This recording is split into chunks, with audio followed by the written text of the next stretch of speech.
Hello guys, welcome to the channel. आज हम due SOL के रिवैल्यूएशन का पूरा प्रोसेस चेक करेंगे। क्या आपको करना चाहिए, what to do, what not to be do, sorry, don'ts, do and don'ts, ये दोनों चीज़ें क्लियर करेंगे। और जो भी प्रोसेस होती है स्टार्टिंग से लेकर एंड तक, till when you get year in your result, to the extend जब आप उससे पास हो जाते हो। ये जो पूरा प्रोसेस है वो प्रोसेस को हम उसको ब्रेक करेंगे। To be honest, I also applied for revaluation,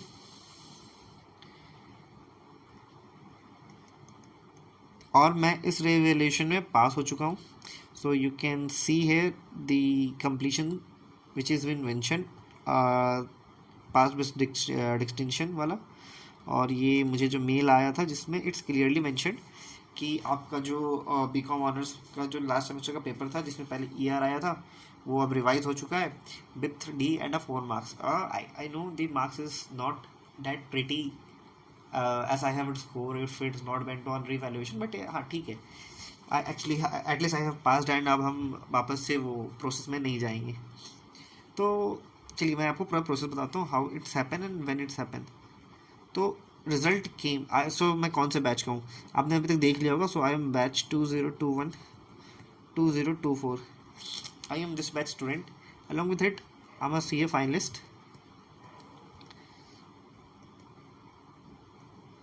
और मैं इंडिया के one of the top 10 firm में आर्टिकलशिप कर रहा हूँ अभी। So I am in final year of articleship, मेरी आर्टिकलशिप भी बस ख़त्म होने वाली है। तो या तो मैंने रिवैल्यूएशन के लिए कब अप्लाई किया? So I had my last semester, 6th semester, जिसका एग्ज़ाम था जून में। In GST paper I got 0 marks, जिसका रिजल्ट आया था जुलाई मिड में। तो how much time period do you get to apply for revaluation? It's just 15 days। मेरी एडवाइस आपको ये रहेगी, जिस दिन रिजल्ट आए go and run to the SOL office if you got ER, क्योंकि it's a very long and a tedious process to deal with, right. तो अब देखो, अब मैंने क्या किया, अब मैंने same day I ran towards SOL office, और एसओएल ऑफिस में मैंने रिवैल्यूएशन के लिए अप्लाई कर दिया। अब आपको एक और क्वेरी आएगा कि सर भी नहीं भैया, मुझे अब रिवैल्यूएशन भरना चाहिए या रीचेकिंग भरनी चाहिए। सो अभी एसओएल के हिसाब से 2 टर्म्स होती हैं, ठीक है। एक होती है revaluation and second one is rechecking. So which one is good for you? Question आपका यही आना चाहिए मेरे हिसाब से। तो इनिशियली हमें, जब हम 10th-12th में थे तो हमें क्या पता था? हमें ये पता था कि जो रीचेकिंग होती है इसमें हम सारी चीज़ अगेन गो थ्रू करते हैं, ठीक है। तो हम टोटल गो थ्रू करते हैं और टोटल मार्क्स एक बाय एक, तो हम 1 by 1 मार्क्स को कैलकुलेट करते हैं, then we come to a conclusion. Revaluation में हम बस काउंट करते हैं, काउंटिंग ऑफ मार्क्स, ठीक है, हम ये करते हैं। बट एसओएल में हम काउंट, ये जो कॉन्सेप्ट है ये उल्टा चलता है।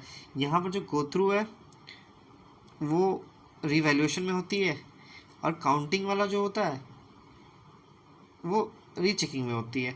तो अब इसका प्राइस है रिवैल्यूएशन का 1000 रुपीज़ एंड इसका प्राइस है 800 rupees. You can simply see the difference कि अगर 1000 वाला है तो उसी में रीचेकिंग होगी ना।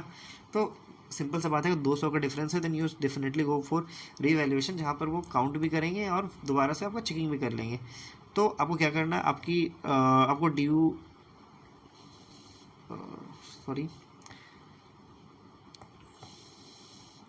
Revaluation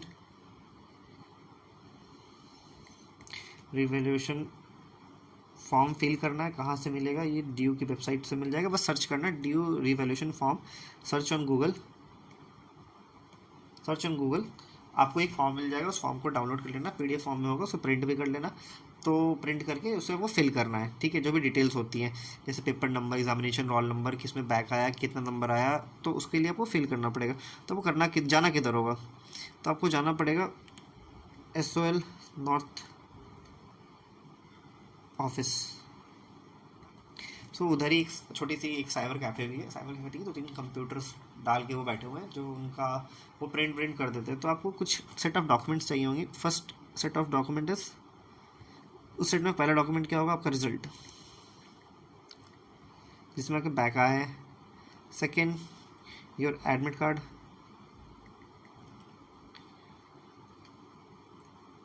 third, revaluation form. Fourth, आधार कार्ड।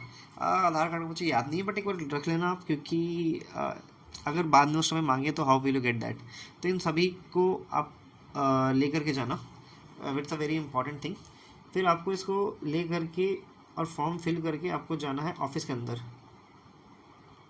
ऑफिस के अंदर जाओगे तो वहाँ पर जो BCom वाले सेक्शन होंगे या फिर BA वाले सेक्शन, जो भी आपका रिस्पेक्टिव एग्ज़ाम वाले जो बंदे होंगे उनसे जाओ। वो थोड़ा एक बार 2 प्रोसेस ऑफ चेकिंग होता है, मतलब वो एक बार उसको देखेंगे, देख करके उसमें साइन करेंगे तो वो फर्स्ट प्रोसेस हो जाएगा। फिर उस जो आपका जो उस समय जो पेपर आएगा, उस पेपर को जो रिवैल्यूएशन में साइन वाइन करेंगे उसको फिर आपको दोबारा लेके जाना पड़ेगा प्रिंसिपल के पास। लेके जाना पड़ेगा और वो उसको दोबारा साइन करेगा।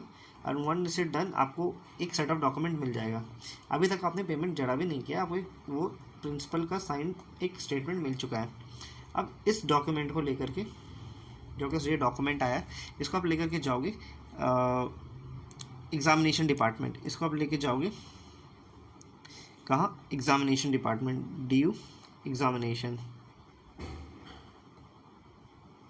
जो वहाँ से शायद 800 मीटर के आसपास होगा। आप गूगल मैप करोगे तो वो मिल जाएगा।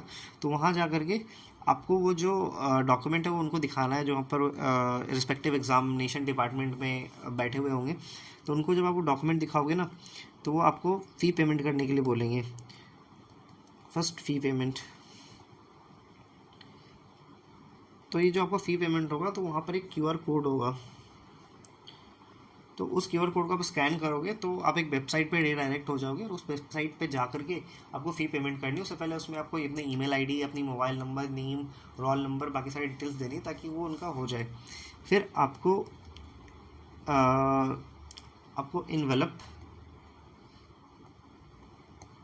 जो पोस्ट करने वाली इन्वेलप आती है वो घर से लेके जा सकते हो, फिर उसी ऑफिस एरिया में एक पोस्ट ऑफिस भी है, तो वहाँ जाकर आप एक इन्वेलप ले सकते हो। थर्ड, आप जो ये पेमेंट करोगे उसकी जो पेमेंट की जो रिसिप्ट आएगी उसको स्क्रीनशॉट ले लेना और स्क्रीनशॉट को प्रिंट कर लेना। और ये सारे चीज़, और अगर वो डॉक्यूमेंट्स भी मांगेंगे कि ये सारे डॉक्यूमेंट जो है, जो आपने इधर से साइन करवाया था, ये वाले डॉक्यूमेंट, तो ये वाले डॉक्यूमेंट को भी शायद ये या फिर SOL वाले ही में दोनों में से कोई एक उसको रख लेगा। तो शायद ये डॉक्यूमेंट्स भी इधर ही चले जाएंगे, इनको इन्वेलप में डाल करके इनको दे देना है। वंस आप दे दोगे आपका प्रोसेस वहाँ पर हो जाएगा कंप्लीट। अब प्रोसेस कंप्लीट होने के बाद what you need to do, you need to wait. अब वेट करोगे 3 वीक्स टू 10 वीक। इस 10 वीक में आपको एक मेल आएगा, वो मेल आपको बताएगा एग्जैक्टली कि आपका जो एप्लीकेशन है वो एक्सेप्ट हो चुका है, हमारे पास आ चुका है। वो अब मेरे टाइम से स्टार्ट हुआ था, उससे पहले I don't think this process exist. तो मैंने जब दिया था तो मुझे ये मेल आया था आफ्टर 1 मंथ। आप देख सकते हो डेट इज़ अगस्त का डेट है। मैंने जुलाई मिड में किया था और 21 अगस्त को मुझे मेल आया था। और मेल क्या था, मेल वॉज डैट कि योर रिक्वेस्ट फॉर रिवोल्यूशन जो सब्जेक्ट है, ऊपर मेरा नाम था जो मैंने हाइड कर दिया, your request has been successfully registered with अस।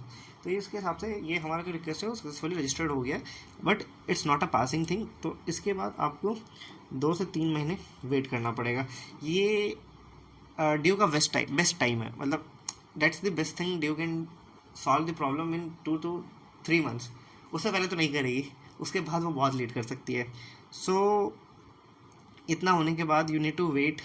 और आपका जो वो जहाँ पर रिज़ल्ट आया था, जहाँ रिज़ल्ट आया था जिस लिंक पे, जिस वेबसाइट पे जाकर, उधर आप रेगुलरली 2-3 महीने के बाद रिजल्ट चेक करते रहना, और रिजल्ट चेक करते करते आपको वो पता चल जाएगा कि अगर आपका पास हो गया तो ठीक है, नहीं हुआ तो वेट कर लो जब तक आपका ये या तो फेल करने का कुछ ये इंटीमेशन देते हैं, या फिर आप वो पासिंग का इंटीमेशन देते हैं। तो मुझे 4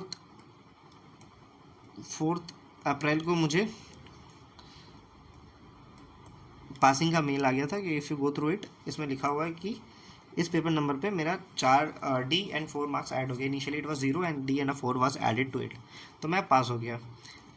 तो इसके बाद पास होने के बाद मैंने अपने पोर्टल पे चेक किया, तो initially it was not completed, ये जो यहाँ पर कंप्लीटेड दिख रहा है, it was not completed at that point of time. तो ये क्यों नहीं आ रहा था? तो इसके बाद एक नया प्रोसेस स्टार्ट होता है।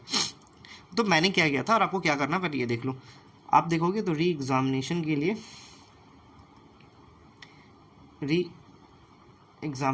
लिए 2 ट्रिम में फॉर्म निकलते हैं, एक नवंबर में, एक अप्रैल में। तो जो नवंबर वाला था मैंने उसमें अपना री एग्ज़ामिनेशन फॉर्म भर दिया था, और अप्रैल वाले में, क्योंकि अप्रैल वाले ऐसा कॉन्टिजेंट थिंग, तो मुझे पता नहीं था ये आएगा कि नहीं आएगा, तो मैंने अप्रैल के लिए वेट नहीं किया। और तब तक ऑलरेडी 6 मंथ्स हो चुके थे, तो मैंने सोचा it's better to fill the form. मतलब 4-5 महीने हो गए थे, नहीं आ रहा था, तो मैंने सोचा चलो ठीक है मैं भर देता हूँ, एग्ज़ाम तो देना ही पड़ेगा, क्योंकि clearing in DOSL is not a small thing. तो फिर मैंने रिवैल्यूएशन में पास करना बहुत छोटी बात नहीं होती है, तो फिर मैंने क्या किया, मैंने एग्ज़ामिनेशन फॉर्म भर दिया। अब क्या है कि मुझे वो एग्ज़ाम कैंसिल कराना था, क्योंकि since I got pass in that, और मैं उसको कैंसिल नहीं करवाता तो फिर मुझे री एग्ज़ाम दोबारा देना पड़ता है, मेरा एडमिट कार्ड आ जाता, तो it's again a tedious process, जो मैं उसको नहीं करना चाहता था। तो क्या हुआ, जिस दिन मेरे को वो आया 4 अप्रैल को, मैं सेम डे भागा SOL ऑफिस, और वहाँ जा कर के पहले मैंने कैंसिलेशन का एक एप्लीकेशन लिखा, ठीक है, और जो मैंने पेमेंट की थी उसका जो पेमेंट स्क्रीनशॉट था उसको भी प्रिंट लेके अटैच करके उनको दिया, और प्लस मार्कशीट न्यू वाली जिसमें मैं पास हो रहा हूँ, क्योंकि तब तक वो जो वेबसाइट है ना जहाँ पर मैं चेक करने के लिए बोला था, वहाँ पर पास हो जाओगे, बस आपके पोर्टल पे नहीं दिखेगा कि वो आप पास हुए हो नहीं हुए हो। तो फिर मैंने क्या किया, मैं उधर पास हो गया, तो फिर मैंने ये सब चीज़ें दी। फिर वहाँ पर जो एक सर थे जो आपके प्रोफाइल को अपडेट करते हैं, तो उन्होंने मेरा पूरा प्रोफाइल अपडेट किया, मुझे पास किया, मेरा CGPA अपडेट किया, मुझे डिग्री दी, सर्टिफिकेट दी, जो प्रोविजनल था बट वो सर्टिफिकेट मुझे दे दिया, और मेरा जो एग्ज़ाम था उसको कैंसिल कर दिया, and this is how I got pass. तो what I will suggest you कि क्योंकि सितंबर अगर अप्रैल वाले में देखोगे जो एग्जामिनेशन होता है उसमें बहुत दिक्कत होता है, तो मैंने हमेशा सेफ्टी रूट दिया है, देखा है अपने लिए, बट आई विल सजेस्ट कि आप वेट कर लेना टिल सेकेंड ट्रिम जो अप्रैल में आते हैं। अगर 6th सेमेस्टर में आपको बैक है तो 5th सेमेस्टर के लिए तो आपको बाय डिफ़ॉल्ट करना ही पड़ेगा। सेकेंड, अगर आप अप्लाई कर रहे हो तो यू शुड बी श्योर कि आपको पता है कि अगर वो करेक्ट चेक होता तो यू वुड हैव स्कोर्ड 9, 8 या 10, तब वो आपको जाकर के पास करने का सोचेंगे। क्योंकि यार आप CA फाइनल स्टूडेंट, तो मुझे कॉन्फिडेंस था कि यार GST मेरे तक अपना नंबर नहीं आ सकते, that's why I had applied for it. नहीं तो आप 1000 को सेव करो यार, 1000 is not a small amount. Third, आप पैनिक नहीं करना, जस्ट वेट और रेगुलरली चेक करो, रेगुलरली चेक करो क्या उस रिज़ल्ट वाले वेबसाइट को, ठीक है। उसके अलावा there is nothing more you can do.